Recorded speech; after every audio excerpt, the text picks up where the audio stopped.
Dear students, today we will discuss some important numericals.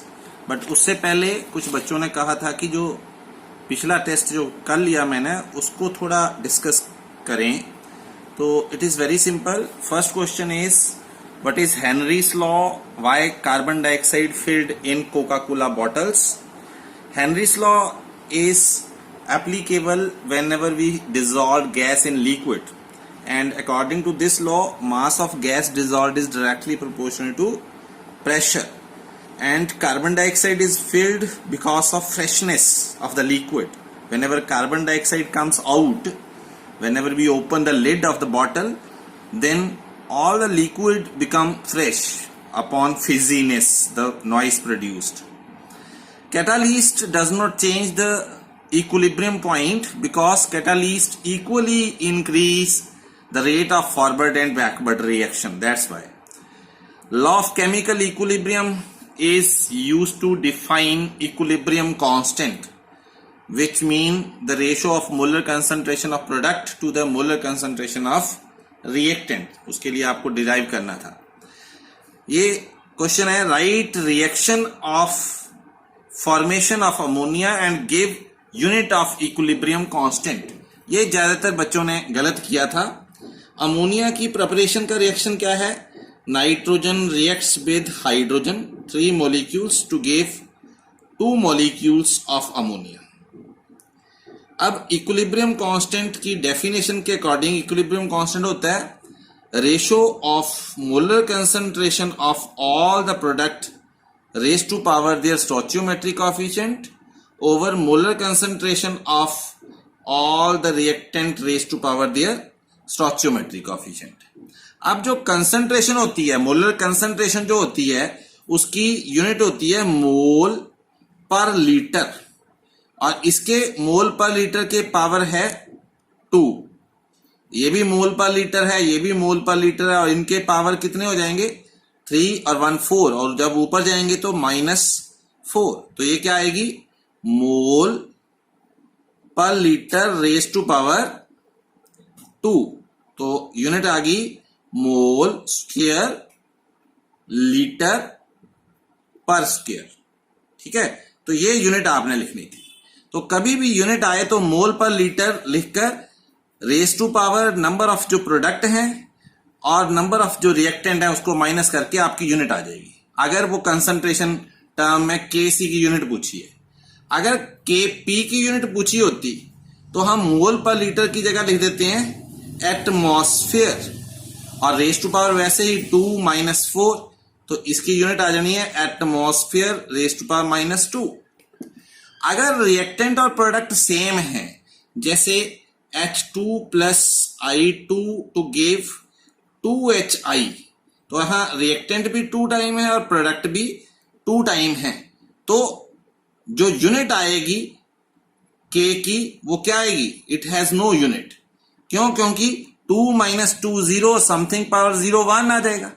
तो K की कोई unit नहीं होती जब रिएक्टेंट और प्रोडक्ट सेम हो.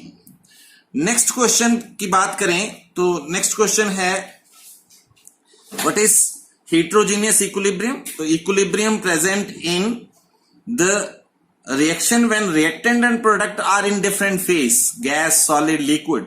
अगर सेम फेज में है तो होमोजेनियस इक्विलिब्रियम. हेटेरोजेनियस इक्विलिब्रियम में जैसे आपका आ जाता है कैल्शियम कार्बोनेट जो कि सॉलिड होता है dissociate into quicklime solid and carbon dioxide gas. तो it is in heterogeneous equilibrium solid gas. Next question भी आप बच्चों ने थोड़ा गलत किया था. Kp फॉर द रिएक्शन हमें गिवन है 1.157 atmosphere at 27 degree Celsius and 1 atmospheric pressure, and we have to calculate Kc.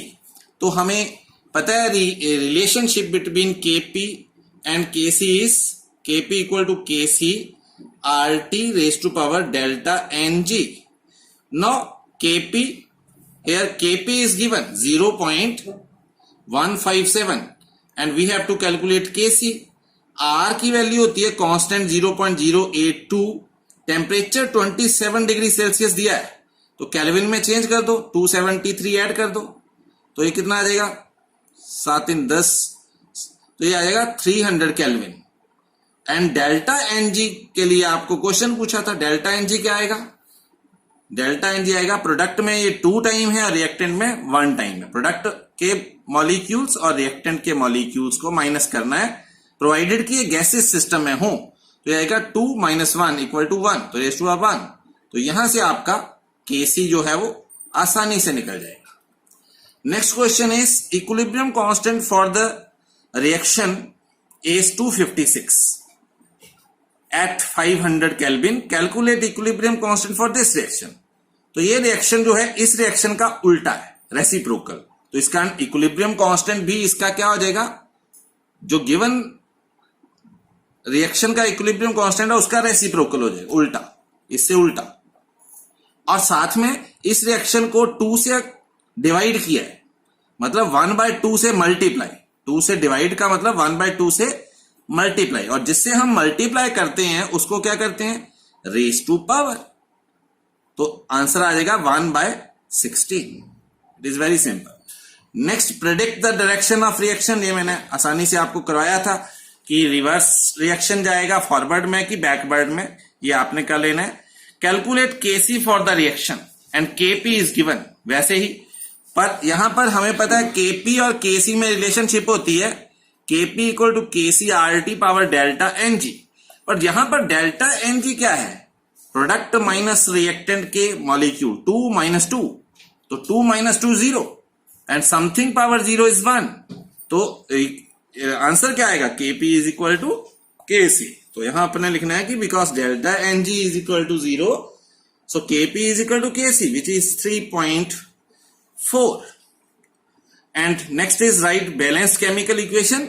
तो यहां हमें पता है Kc जो इक्विलिब्रियम कांस्टेंट है वो ratio of product over reactant होता है, तो ये रिएक्टेंट है, 4 time nitric oxide, 6 time water, and ये प्रोडक्ट है। अब हम आ जाते हैं आज के क्वेश्चन पर, आज के न्यूमेरिकल्स पर। तो फर्स्ट न्यूमेरिकल है आपका 1 mole of each hydrogen and iodine are allowed to react